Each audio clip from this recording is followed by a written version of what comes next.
Poland's ambassador to the United Nations during a Security Council plenary session reminded the world that Russia has still not returned to Poland the wreckage of the Tu-154M plane, which is key evidence to explain the causes of the Smolensk tragedy.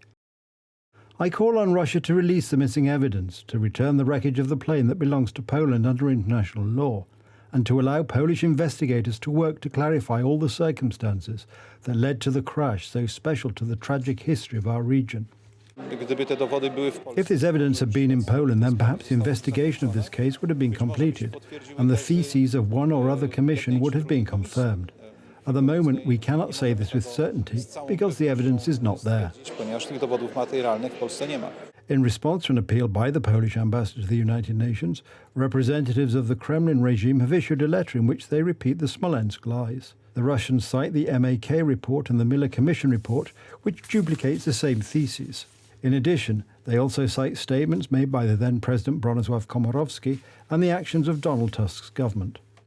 The Polish National Aviation Accident Investigation Commission also published its report on the incident on the 29th of July 2011. It contains similar conclusions as to the cause of the tragedy, mentioning, among other things, the descent below critical altitude at an excessive rate in adverse weather conditions that prevented visual contact with the ground, as well as a delayed execution of the go-around procedure. The content of the revealed excerpts is disturbing. We warned against confirming the Russian version. Today, the Russians can laugh in our faces.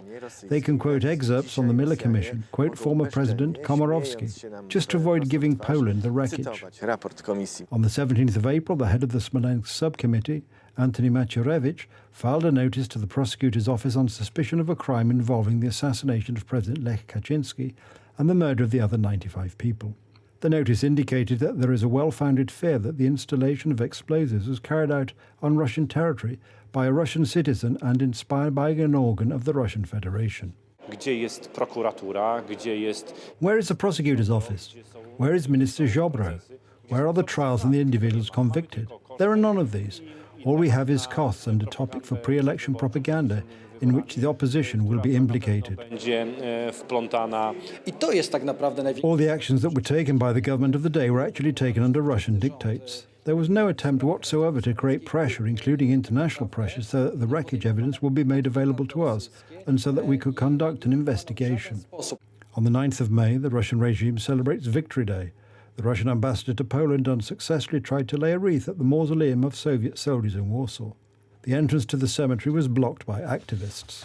Vice-chairman of the Sejm's National Defense Committee, Bartosz Kovnacki, indicated on air today that diplomatic relations with Russia should be severed. Russia should not be talked to.